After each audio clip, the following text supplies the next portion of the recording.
Hey YouTube, I want to thank you guys for joining us today on this beautiful day. Today's video is going to be short and simple, kind of sweet a little bit because we're at work, trying to do work. It's going to be a simple video on how to do an oil change on a 2002 Tahoe. V8, 5.3 liter, just so you guys know. And before we get started, I do want to give a special thanks to our subscribers. We really appreciate you guys, and for the people who are just now tuning into our channel, we're real big on family and the safety of. So if you guys are looking for a reliable source of information on how to get the job done yourself, especially if you're a do-it-yourself kind of person like we are, myself, Trey, and Bullet Solano, we pride ourselves on safety. So if you're looking for a reliable mechanic that can point you in the right direction or give you safe and the right information to get the job done the safest way possible, this is where you need to be at. So as soon as you press that subscribe button, know that you're part of the family and we're looking out for your best interests. Thank you. All right.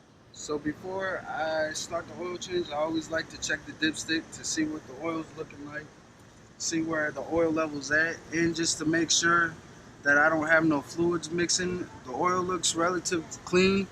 It's a little low, but it's showing up that it's time for an oil change, so we're just going to go ahead and give them an oil change. This is a V8. It's a 5.3 liter, so you know it's kind of a lot of oil that's going to be coming out. So give me a second, let me get under there, and I'm going to show you the next step. So now I'm under the vehicle. Pay no attention to the oil leak. The car is kind of old, but I plan on getting a new one, don't worry about it. But first thing is, when you start to oil change, make sure you have the right size ratchet, because you don't want to strip the bolt, because you strip the bolt, it's going to be a pain to get out. So I checked it, it's number 15, and righty tighty, lefty loosey. Always remember that.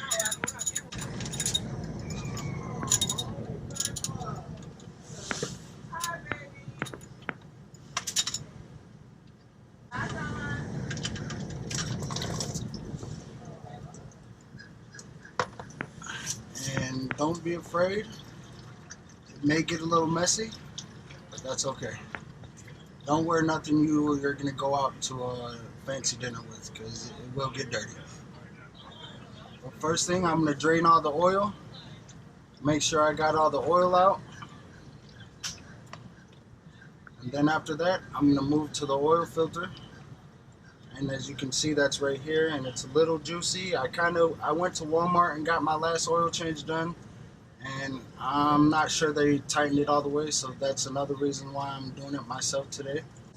But you want to make sure you get all the old oil out. So once it starts going like this, it's gonna start. You're gonna get a smaller stream, and you're just gonna want it to let it run out just that much more longer, just to be on the safe side.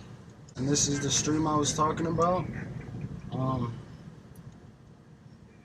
You're gonna want to let it sit just for a little bit and make sure you get it all out. All right, so this is a good time to put the drain plug back in. You're gonna hand tighten it first, because you don't want to cross thread it. You know, you get leaks that way. Hand tighten it first. Make sure it's tight. Wipe my hands off. And like I said, lefty loosey, righty tighty. And when you go to tighten it, it doesn't need to be all that tight, just as long as you got a good seal, so you don't get no leaks. It's tight now, so just a little bit, and you should be all good. You don't want to over tighten it, because that's how you break the bolt off in it, and it's just a pain to get it out. You want to make sure you wipe anything clean, so you can see if you do have an oil leak, where it's coming from. And next thing, we're going to move to the oil filter, and as you can see, it's right here. I may be able to get it off of my hand, I may not.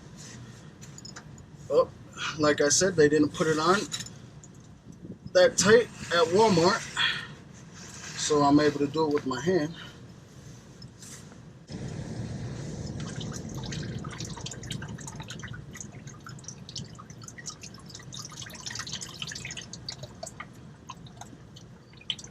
Let it run for a second.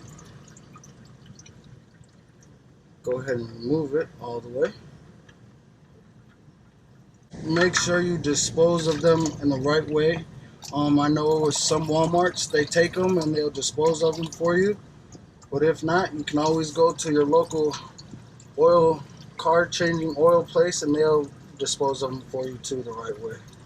You know, it's better for the earth, you know, get to live that much longer. Now, when you're going to put the oil filter on, remember, do not dry fit the oil filter.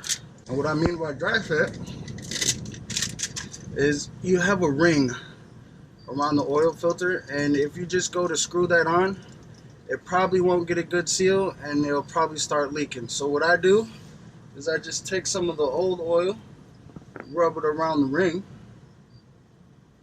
just so it can get that much more snug, you know, that much more better of a seal.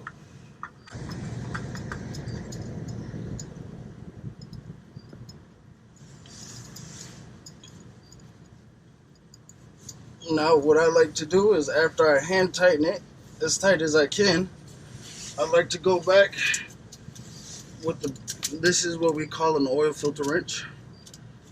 I like to go back with the wrench just to make it that much more tighter.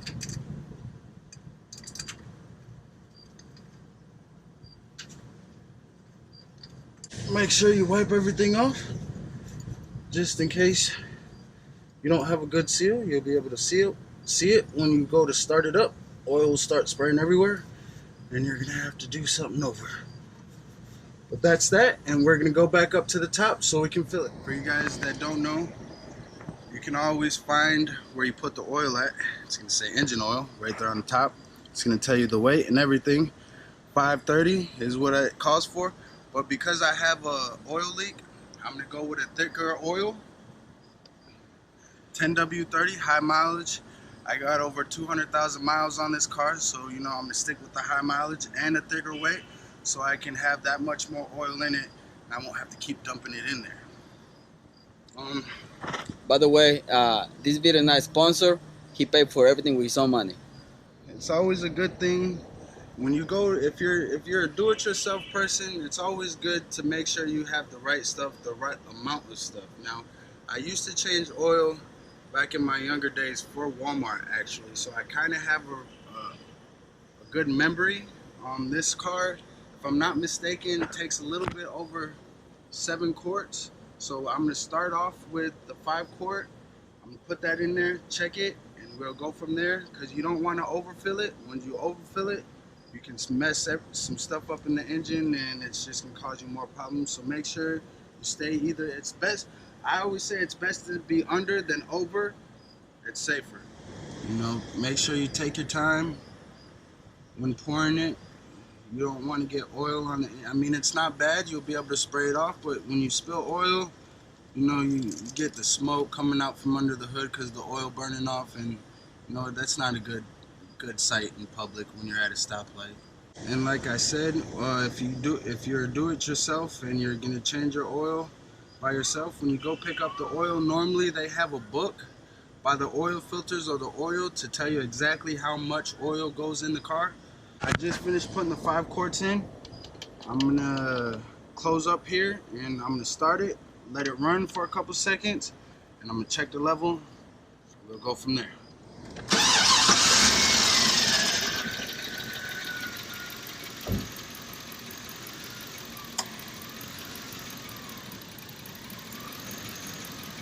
I'm gonna let it run for a couple seconds just so the oil can get into the oil filter itself and fill that up, so I can get the best reading when I check the dipstick. I'm not gonna give you the full video on how to change the air filter and everything. That's because before this video I went on and changed the air filter, but this is where the air filter is located. You got 4 screws. You just pop those off and the air filter pops right out. But we're not gonna go there, I already did it. You always want to give it a couple seconds and let the oil settle again so you can get the best reading. I normally take the dipstick out a couple times, wipe it off, once, twice, maybe 3 times. And as you can see, 5 quarts isn't enough. So I'm gonna go ahead and pour some more in there. It's maybe like 1 or 2 quarts low.